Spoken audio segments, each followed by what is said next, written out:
Vel Lewis, Permanent Secretary, Ministry of National Security, Mr. Gerard Wilson, Commissioner of Prisons, executive members of the Trinidad and Tobago Prison Service, guest speakers, esteemed sponsors and valued partners, and specially invited guests, prisons officers, members of the media, ladies and gentlemen, good morning.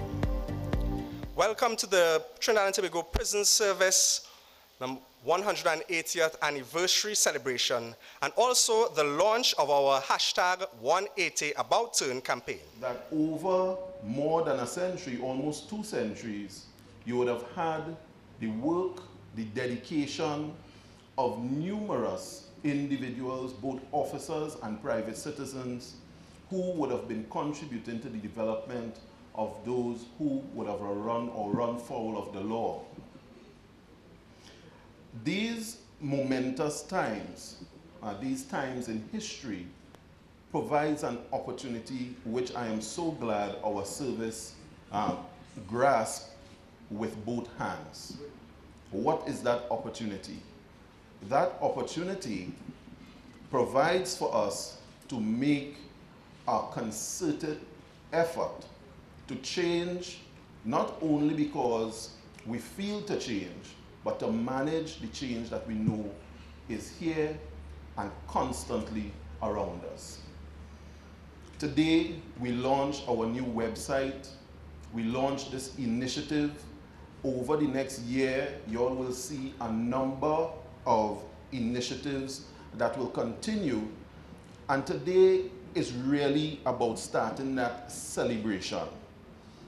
I would like to, look over the years. We had people who we cannot even remember were members of the Trinidad and Tobago Prison Service. We have officers who, just by being here, may be a 3rd or 4th generation prison officer. And it's a time to reflect, and it's also a time for us to change. So what is this 180 about? The fact of the matter is, the best sort of change is always managed change.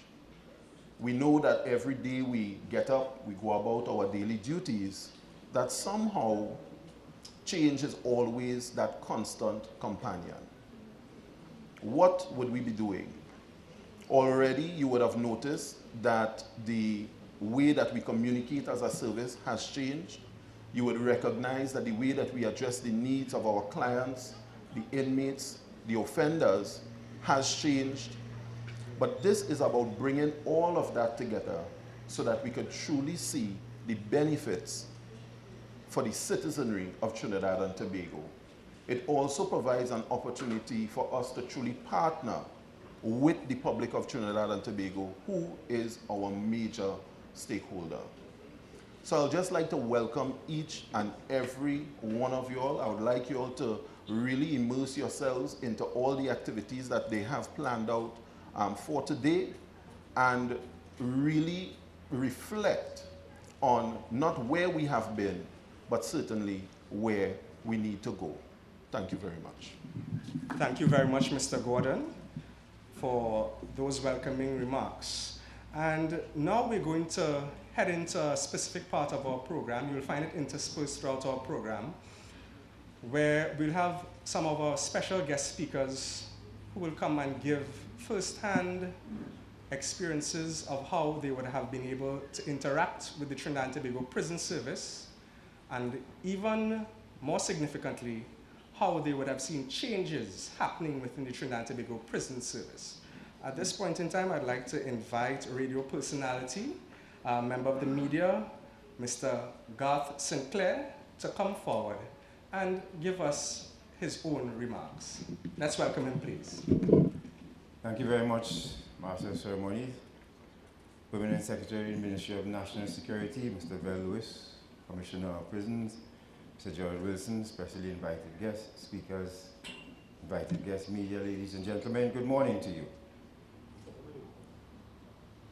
I know they didn't serve any breakfast this morning while you're here, but I can say good morning again. Good morning. Thank you very much for this opportunity. This is indeed a great opportunity for me. And over the years, I've been asked to accomplish several tasks. And I've been asked this morning to take 5 minutes and give you my life story. But I know that it's highly impossible to do that. However, I have asked the projector manager to put up a picture on the screen for you so that may help me in making this story easier and shorter. Now, I just said to the PS that a number of things would have faced me in my life, but you never know where you'll end up. I too have been a guest of the state, or as we like to say, a prisoner. Now, it's not something that I'm proud of, because as you will see, the picture on the left, or the picture on your left, showed me in the uniform of the Trinidad and Tobago Regiment. But something happened, because the picture on your right shows me in the uniform of the Trinidad and Tobago Prison Service as a prisoner. So I'm one of the very few people that can boast of having 2 regimental numbers. Again, it's not something I'm proud of. But my time in here served me well. Because, as I say, especially to servicemen, when I have the opportunity to speak with them, that between both pictures there's a very thin line. That line is so thin that you don't see it. But once you cross that line, it's not easy to come back. And we cross that line by making wrong choices or even mistakes, but most of the time wrong choices. Because was I given another wish today? I would wish to close my eyes, and when I open them, I'm back in Tetron Barracks as a recruit. I didn't mind going through that recruit training again, just to get back my kit. But it can't happen. The first thing I decided to do was to put a series of pictures together. And I called the Trinidad and Tobago Prison Service, and I requested I get a copy of my mugshot. To describe it, I asked for a copy of it, and I was told, why? People don't ask for that. I say, I want it, because it would help me on my journey now of helping others not to walk the road that I've walked. So that was the first instance where the prison service understood the meaning of restorative justice and how it can benefit others. And then when I started the program Our Independency with my wife Natasha, we didn't know where it was going to take us, but we knew that I knew that I had to start something so that I could help others, especially servicemen again, from throwing away their career. Every time I hear a prison officer, police officer, soldier going to prison, I get a knot in my stomach because I know the life that they're in for after that. And I can't help but admire one person, if nobody else in this audience, is Mr. Sherwin Bruce. Because I could remember when I had started on the journey, I would meet Mr. Bruce in several workshops and conferences, and he was just Prison Officer Bruce back then. And he held on to his career, and he's now ACP Bruce, Assistant Commissioner of Prisons. Now if that does a round of applause, I don't know what does. Because I was really proud to know that I met him as what we would describe in the army as a sweat, a young soldier. And he worked his way right up the ladder. He's the Assistant Commissioner. And then I approached the prison service again with an idea when we started with Our Independency.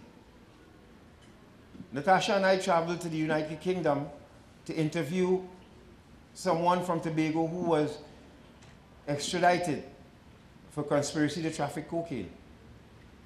And we got the opportunity to interview him at Wandsworth Prison. And while there, I saw a sign called Radio 10. And I said, do you have what is a radio station? They said, yes. And I said, wow, we need this back home. Because I can remember when I did my time, there was a little box on the wall, and I would try to listen to the Calypso Monarch final, and I was like this, trying to listen to that little speaker. I never forget that. And then my watchman said, but God, you could make jail, but you trying to hear through that? I said, yeah, because I like Makaiso. So when I saw that at the prison there, I said, wow, we need this back home. So I came back home. When we returned, I went to the British High Commission. They actually paid for us to go out there, and I told them what we found. I approached Commissioner Roger, Mr. Gordon Husbands, and Michael Jogi at the Penal Transformation Unit, and they said, great idea. And I was given the opportunity to install a prison radio station at the maximum security prison, something that I know before their time that couldn't happen. And behind you, ladies and gentlemen, are the broadcasters of Rise Maximum Radio right now broadcasting this, carrying this broadcast.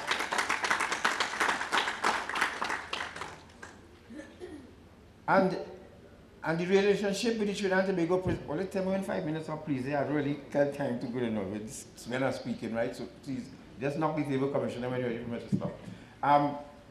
I continue the relationship with the prison service. I continue to do lectures, continue to interact with officers, and I'm really grateful for that opportunity. Because now I can say for sure that the Trinidad and Tobago Prison Service is well on its way to becoming a correctional institution, without a doubt. And from commissioner to commissioner, it continues to grow. It continues to expand. And I pray to God that the executive will completely buy into this whole concept of restorative justice and transformation and embrace it, because you have a commissioner again who believes in it. I can tell you that for sure. I'm not just saying this.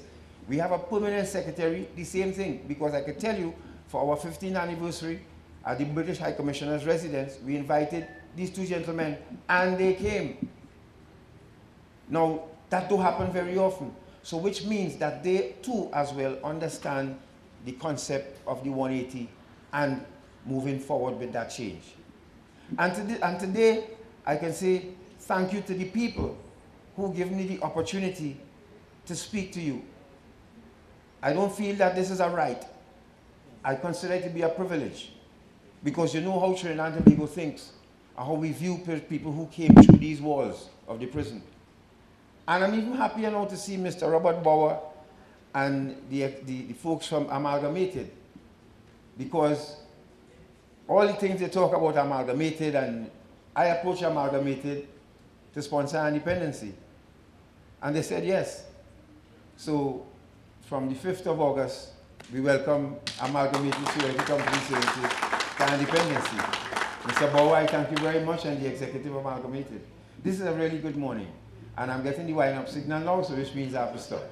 So once again, I want to thank the Trinidad and Tobago Prison Service for embracing someone like myself, Mr. Wayne Chance, and all of us who came through these walls, Ms. Zola Simmons here, and all of us who have been trying now to help send the message that Trinidad and Tobago Prison Service is on the right track.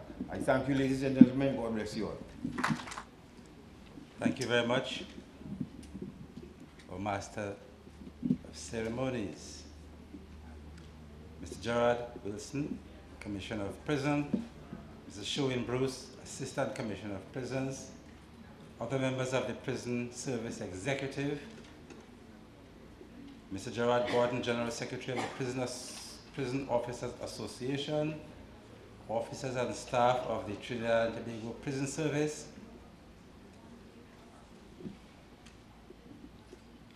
Mr. Garth Sinclair of Iron Dependency and a guest here this morning, other distinguished and valued guests, inmates, members of the media, ladies and gentlemen, good morning to all. It is indeed my pleasure to share in today's momentous occasion as the Ministry of National Security celebrates with the men and women of the Trinidad and Tobago Prison Service 180 years since the coming into force of the Prison Service Act in the year 1838. I extend best wishes to you on behalf of the Minister of National Security, Major General, the Honorable Edmund Dillon, on this milestone and for the launch of your hashtag 180 About Turn initiative today. And just let me take the opportunity to say that since this is 180 years of service, I would want to imagine that most of you would know that I have another deep interest, and that interest is in the area of museums and heritage. And therefore, I would hope that in the not too distant future, we would see a prison service museum set up. So let me challenge our Commissioner and members of the prison service. Garth already hinted that he has a collection, so I want to challenge you that over the next few years or so, you should be working on the setup of a prison service museum. I am informed, ladies and gentlemen, that this initiative is designed to engage and educate the general public on the tremendous work being done by prison officers, both behind prison walls as well as in communities across Trinidad and Tobago. In this vein, let me recognize the significant efforts undertaken by the prison service over the years to advance work in the area of restorative justice in the penal system of Trinidad and Tobago. Today's launch is testament to your ongoing pursuit of incorporating restorative justice philosophy into the rehabilitative programs within the prison system. Ladies and gentlemen, I take this opportunity today to reassure the prison service of the Ministry of National Security's support, commitment, and deep appreciation of the efforts and sacrifice officers have made over the years and continue to make on a daily basis for this country. As such, the Ministry will continue to seek to effect measures aimed at improved security for our prison officers. Efforts in bolstering prison officer security and safety are being pursued relentlessly by utilizing the two-pronged approach, one of legislative and policy measures, and the other, the upgrade of prison infrastructure. Already, as many of you would know, a special committee comprising representatives of the Prison Service Executive, the Prison Association, the Prison Officers Association, members of the Ministry and the Ministry of Legal Affairs, has already been established to accelerate key pieces of legislation to treat with the safety and security of prison officers. Significant progress has already been made in drafting the requisite policies to treat with penalties for threatening, injuring, assaulting, or obstructing a prison officer in the exercise of his or her duties. In addition to our commitment to policy improvements, the Ministry of National Security pledges continued support to the Commissioner of Prisons in important infrastructural and equipment upgrade aimed at a more effective service delivery system in the Trinidad and Tobago Prison Service. These upgrades will see better security conditions for prison officers as well as create more humane conditions for inmates. Such initiatives already in train will include the design and installation of a new state-of-the-art alarm system at the Golden Grove Prison, which will enable a timely response to emergency situations at Golden Grove. The installation of a CCTV system at various prison locations to increase security both for officers as well as for inmates. The upgrade of the electrical system at Golden Grove Prison. This upgrade seeks to improve the integrity of the electrical supply, thereby improving conditions and facilities for both officers and inmates. The upgrade of the plumbing and electrical systems at Remand Yard, Golden Grove, to include toilet facilities and improvements in the lighting and air quality. We at the Ministry of National Security also recognize that strengthening the capacity to maintain a safe and secure prison environment is critical to the mission of protecting officers, staff, and inmates. Therefore, the Ministry will continue to support the practice of continuous training and development for all officers. Already, prison officials have received training in correctional leadership and mentoring, in mental health first response, psychological operations, including tactical questioning, riot suppression and crowd control, mock riot training, and of course, counter-terrorism prison intelligence techniques.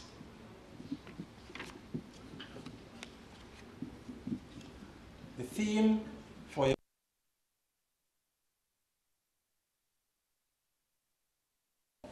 is indeed an apt one. In your efforts of turning lives around, I commend the Commissioner of Prisons for the ongoing work of the Trinidad and Tobago Prison Service in executing its mandate to hold and treat offenders, especially through the continued administration of cognitive, technical, and vocational rehabilitative programs aimed at equipping offenders for reintegration into society. Ladies and gentlemen, our concern at the Ministry of National Security is crime prevention, and you will have heard on Wednesday, just Wednesday, we launched our National Crime Prevention Program, which is really not so much about policing, but about members of communities collaborating with various agencies and organizations to identify potential threats that would contribute to crime in their communities, and working together, of course, with a whole of government approach to find solutions to those issues within the communities.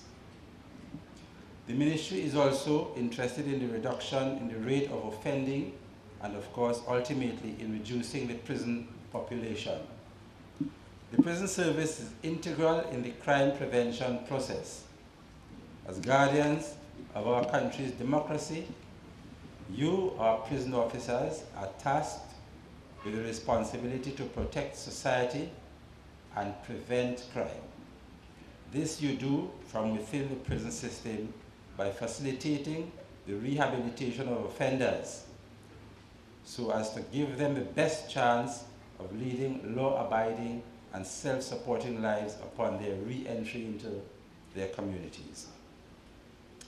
Your charge also includes ensuring the discipline of inmates and conducting searches and seizures, all the while executing your duties in an upright manner and most importantly, with integrity. Today, from an administrative perspective, I recommit the ministry's support to you, our prison officers, to reduce the risks you face when executing your charge.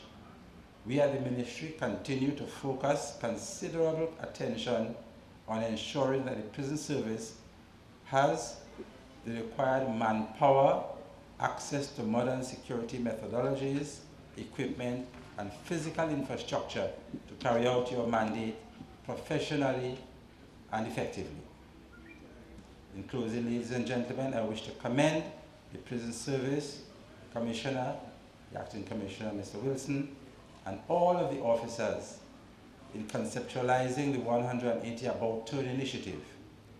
Let me, on behalf of the Honorable Minister and the rest of us at the Ministry of National Security, congratulate the organizers of today's well-executed launch. Your outstanding efforts are appreciated. I wish you all every success as you roll out this initiative to protect, to project, and to keep the country safe and secure. Keep up the good work, ladies and gentlemen, and may God bless us all. Thank you very much. In the 5 years and 6 months I spent as an incarcerated woman, I grieved away from my child. However, I said to myself, in every adversity, there is much to live for. During my incarceration, I participated in many programs as possible, and I wish now to endorse the Prisons Programs Department and recommend that more funding be pumped into programs. Because it was here I was able to participate in the same radio broadcasting program and attend various exhibitions. It was here I was able to see a display of dynamic women showing off their many talents. My desire is that the incarcerated mother have access to mechanisms such as house arrest, GPS ban, parole, pardon, and probation after due criteria is met. And after careful assessment, of course. My desire is eventually to see women whom I've been around during my incarceration come out and speak to the youths and let them know that crime is not the way. After being incarcerated for 5 years, I could have chosen to be bitter, but no. I want to be able to come out into society. I'm out here now and I've already embarked on a journey whereby, you know, I, myself, and I'm hoping that a couple of the other female clientele and men would be able to come out and show their talents, use their talents to let the youths know crime is not the way. We are after the fact. Adults are after the fact. We need to be able to reach and touch the youths, save a life, touch a heart.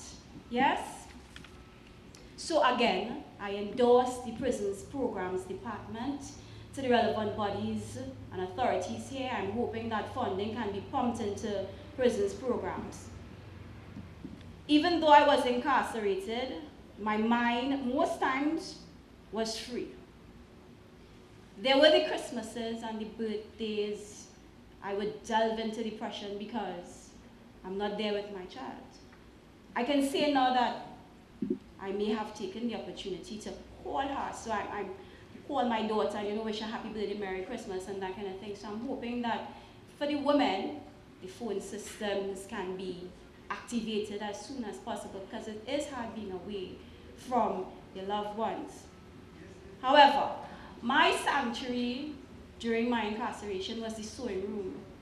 The sewing room belongs to the prison. However, the sewing officer there, Miss Acklin Thomas, she would always encourage me and motivate me to write, to do my craft, to sew, and to be a better and a more positive individual. And on the note where she encouraged me to write, I'm on the verge of publishing. I started writing from while I was incarcerated. I'm on the verge of publishing my analogy, right? Is what I did as a form of therapy while I was there. So if you would permit me, I would do one of the pieces where I placed third at an emancipation competition at the women's prison. And it is entitled, "Every knee shall bow and every tongue confess that Jesus Christ is Lord. God has kept me. I'll have you know that." And it goes, Genesis, Exodus, the Lord is here for all of us. Leviticus, Numbers, Jesus died for everyone. Satan is a liar, waiting in hell's fire. But my God said, why don't you open up your hearts and let me come in? I am the Lord of Lords and the King of Kings. Deuteronomy, Joshua, my God and my Redeemer. Judges and Ruth. Jesus is the truth. Samuel and King, Father God, you are my everything. Chronicles and Ezra, oh blessed Messiah, Nehemiah and Esther. Lord, you are my Savior, Alpha and Omega of my soul. You are the conqueror. Job, Psalms, and Proverbs, the way to live through his spoken word. Ecclesiastes, Father God, you are my solemn creed. I sing songs of Solomon. Jehovah Jireh, you're the only one. For I am your kingdom woman, Zola Asha Fayola Simmons, in the house of Jesus' kingdom. And oftentimes I would say to the incarcerated individual, not because we face incarceration, IDC repatriation, on the whole, mental frustration. We must learn to, in our minds, recondition and our self-worth reposition, achieve that spiritual stabilization. For when the Christ man shall return, be prepared for when Jesus comes. Let your light so shine. Jesus, Jesus, any day, anytime. I thank you. I'm an advocate for house arrest and GPS ban for the incarcerated woman and men, of course, but I'm more passionate about the women because that's where I was. Yes? Thank you. Have a good day. To be here with a service that has, I would say, basically molded me into the person that I am today. When I got invited to this program, I shared this with a friend of mine, and she said, Shelly, you weren't sure you want to go back to the prison. You've been there for the past 15 years. You sure you want to go back to there? And I said, yes, why not? And I'll tell you why. I came into the system at the age of 18 years old. I was charged for murder, made a terrible, terrible mistake. And upon entering the system, it was a scary experience. But I thank God today for the officers within the system that made my journey a lot easier than it's supposed to be. They were the ones to cushion me, to encourage me to correct the wrong, basically, or correct the person who made the mistake. So I decided to join the programs department, enter into classes and stuff like that. And I could not have done this, and I'm saying this because yesterday I went on a job interview, and when the person there looked at my resume and he said, you did all these classes, you did all these things while in prison. He said, how is that possible? And I said, firstly with God, sheer determination, and of course the courage and support from the men and women within the prison service.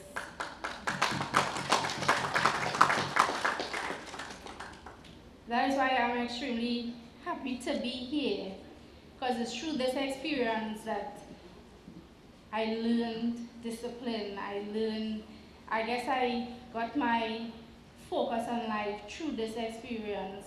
And my about turn came when I became a member of the Youth Training Center mentorship team, because I was chosen to go out and share my experience as a young person with our nation's youth and parents as well. And my decision, my about turn came when I said to myself, look, if I'm going out there to share, it must be truthful. It must be who my video must match my audio. And my about turn came then. I said, look, a lot of times in society, we correct children, we correct the youths, we share advice, but we don't practice what we preach. And I made a conscious decision at that point in time, if I'm to be that person to share with the youths, definitely my video have to match my audio. And it was a challenging experience in terms of opening up and sharing your life. But again, I thank God for the officers of the prison service who have genuinely embraced the rehabilitative, restorative aspect of the prison service, because I could not have done this or be who I am today without their help. And I remember during my academic years within the system, there was a mix-up, and the officer in program, she came to me and she said, Shelly, look, you have 9 days to sit this exam. And I went to the ASP at the time, Ms. Sharman Johnson, and I said, Miss, I can't do this in 9 days. And let me tell you, sometimes you doubt yourself, but again, God put people in place to encourage you, to help you to believe. She said, you could do this. Go ahead and at least try it. And I made all sorts of excuses. Why? Because I didn't want to go and fail. And she said, no, I believe in you. Learn to believe in yourself. And I studied for the 9 days, crashed study, and went and sat the exam. And results came, and I was so scared to look at the paper. I said, no, I can't look at these results. And again, officers, they were there and they said, Shelly, well, go ahead. If you fail, you could try again. And I opened the paper and I said, okay, I got a 2.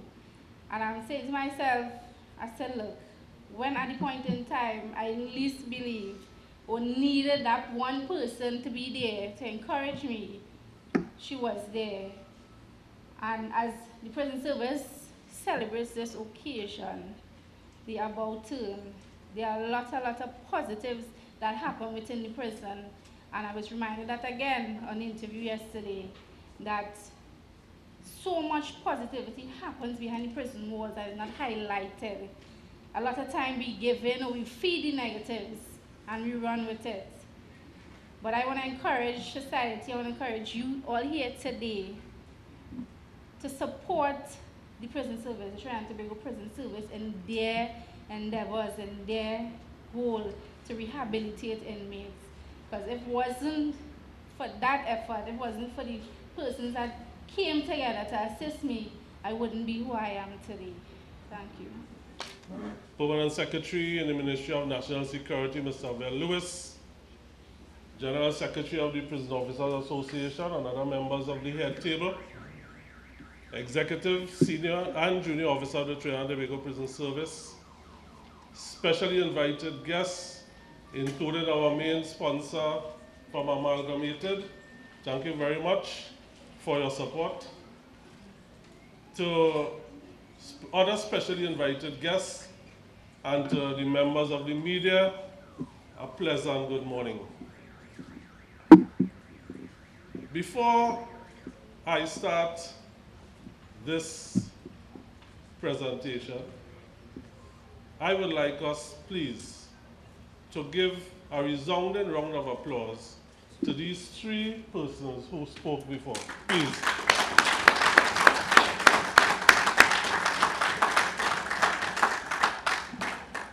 It takes a lot to come and stand before the public, before cameras, as persons who were once incarcerated.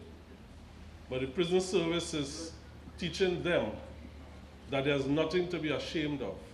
Nothing to be ashamed of. You grasp whatever you can grasp in a positive way, and then you show to the doubting Thomases that you can be just like them. So I implore you to continue to strive for excellence. 180 years ago, the 1838 Act was the guiding principle on which the Trinidad and Tobago Prison Service managed its operations. In 2018, the 1838 Act is still the operational Bible for the prison service, with the hope of finalizing new regulations to modernize the organization in this new paradigm shift, all in the interest of improving the penal landscape as it takes a more correctional shape. Like a drill instructor, Mr. Ellis, swinging his torso first, then head and feet to face the opposite direction, the Trinidad and Tobago service will make the 180-degree turn in a direction that speaks to a new philosophy, which will see a re-engineering of the prison service, keeping in mind the strategic objectives of protect, correct, restore, relate, and reintegrate.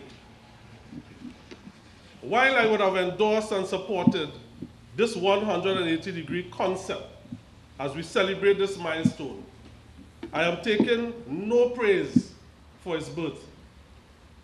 This brilliant idea came from the creative mind of Prison Officer 1, David Springer, my MC, from the Prison Communications Unit, headed by Marissa Alexander, an equally talented and hardworking prisons officer.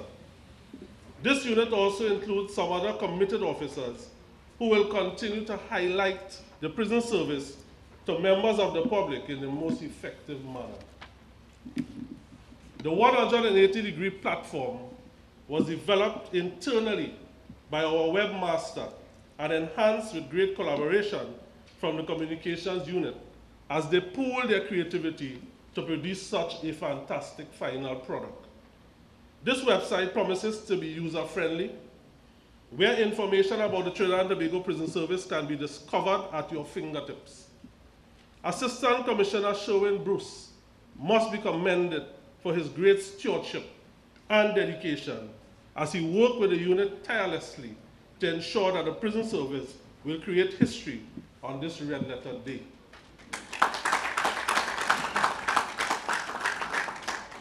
At this juncture, let me salute all past commissioners, Mr. Baptiste, thanks for being here, who would have influenced policy and allowed us to follow a framework, although outdated, would have created a footpath for us to find our way out of the woods.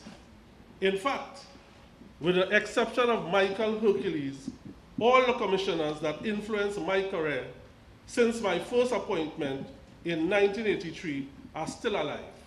And therefore, it will be another historic moment to celebrate them in one location during our calendar of events.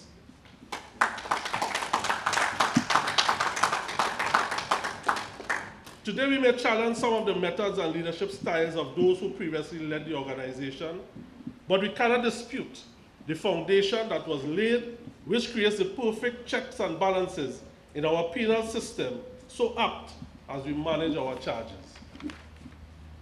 However, they could not have done it without the support of those brave men and women who would have also contributed to making the prison service a place to which I'm proud. In this regard, we also need to pay homage to all those officers who assisted in building this organization and to the fallen heroes who paid with their life for choosing a career in such an unpredictable environment. Our proud history must be recognized. At this celebratory occasion sets the stage for a number of events throughout the coming year, reminding us of our past and presenting a vivid picture of our intended destination. Only recently, at the Debbie Jacobs book launch at Port of Spain Prison, I intimated that everyone deserves a second chance, and the throw away the key concept will put the society in harm's way. I also share statistical data from research indicating that 95% of those incarcerated will return to society. The following day, a colleague brought to my attention the comments of some Facebook enthusiasts commenting that our clients should be dropped in the sea and other negative statements. This created the awareness and rude awakening that the citizenry is hurting so much over crime that the thought of rehabilitation and reformation is not something palatable enough to ease their pain. The irony in taking this approach finds favor with the fact that these same individuals who we are told to ignore may just continue on the same path when granted bail or released after their term of incarceration. This has amplified the need to introduce the necessary changes that will positively impact the scourge of crime and criminality. The NCPP launch on July 18, championed by the Minister of National Security, which I consider a timely intervention, must be applauded. The Trinidad and Tobago Prison Service stands in readiness to support this excellent initiative. Although our input will not be preventative for first-time offenders, we will play our role in ensuring that we equip those in our care with all the tools necessary to live productive lives upon release. In utilizing all the skills available, we hope to stymie the urge to reoffend, thereby positively impacting on the recidivism rate through the required programming. Although we have begun the transitional process, the public in coming months will see a number of activities geared towards changing the image of the service, and hopefully the terms turnkey, jailers, and prison guards will no longer be part of the local vocabulary.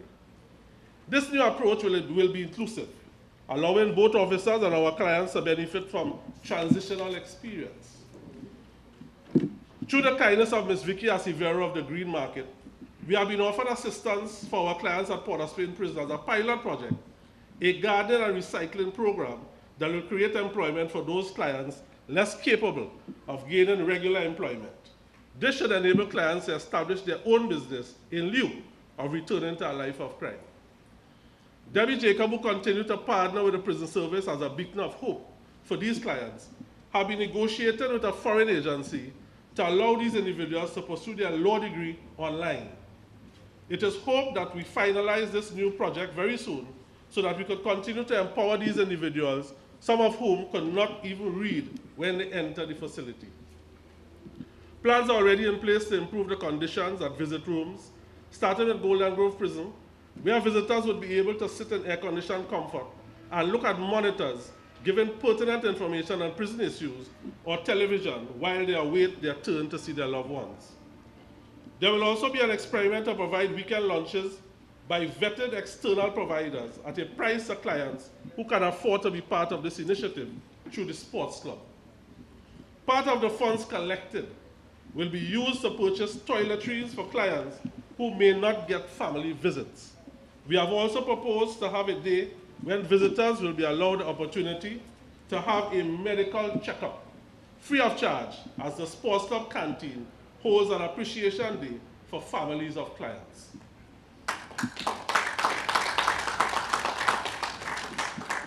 However, the access by clients to this weekend meal privilege will be attached to programs and good behavior, a system which has been successful in Jamaica.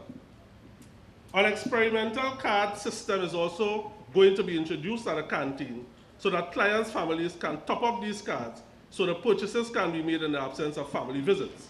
This should not be mistaken for a food card, which was the perception of some members of the public when the idea was first mentioned.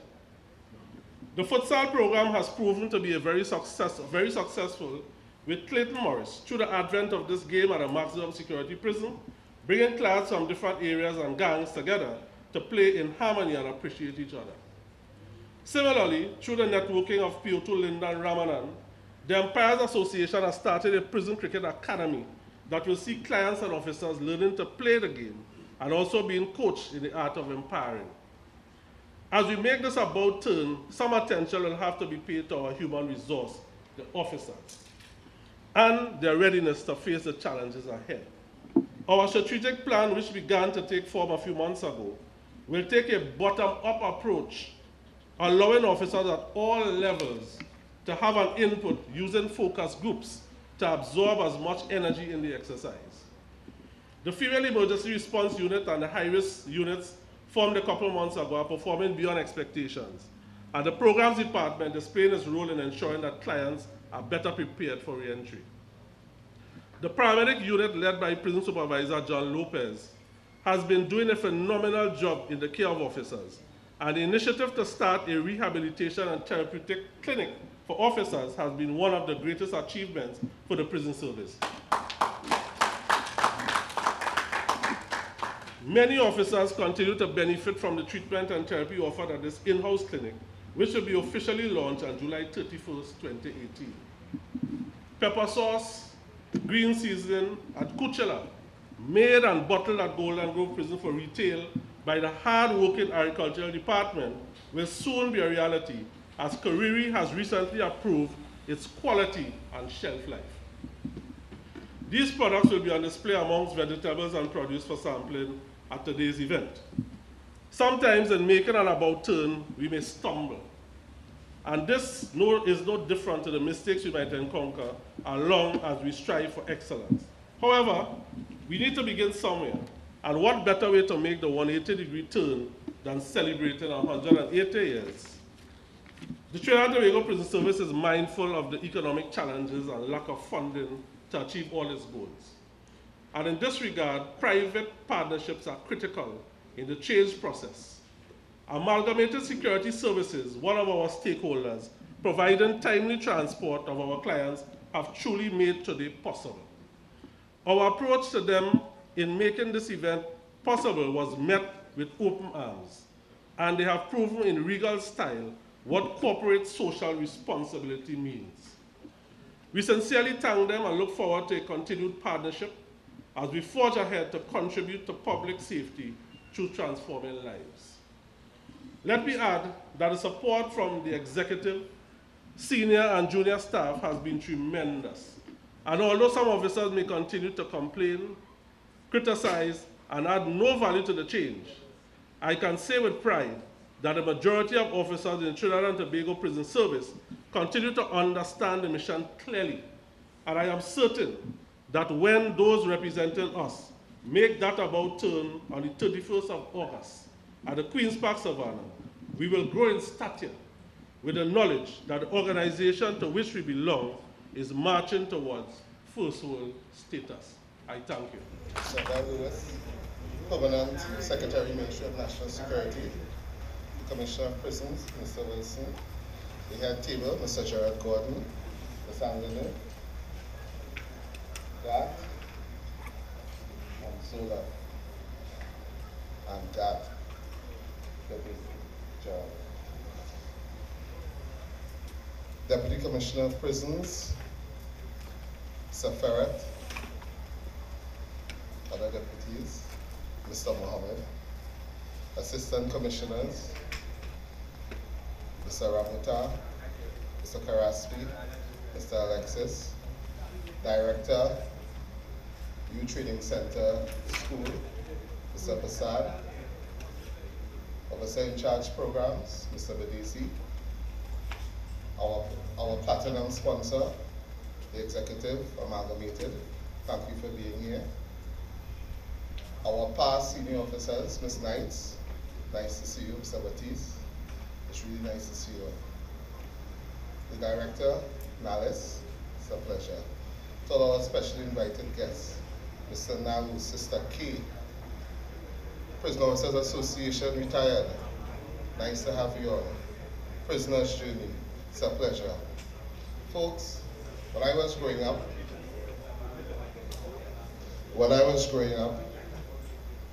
I had a pleasure of having a mother who told me, gratitude is worse than, thank you, God. Say it was worse than witchcraft. I have the great pleasure of being here to give thanks. First, I'd like to thank the Ministry of National Security for believing in this and believing in the 180 turnaround. And of course, understand that restorative justice does not reside solely in the Trinidad and Tobago prison service, but throughout the criminal justice system.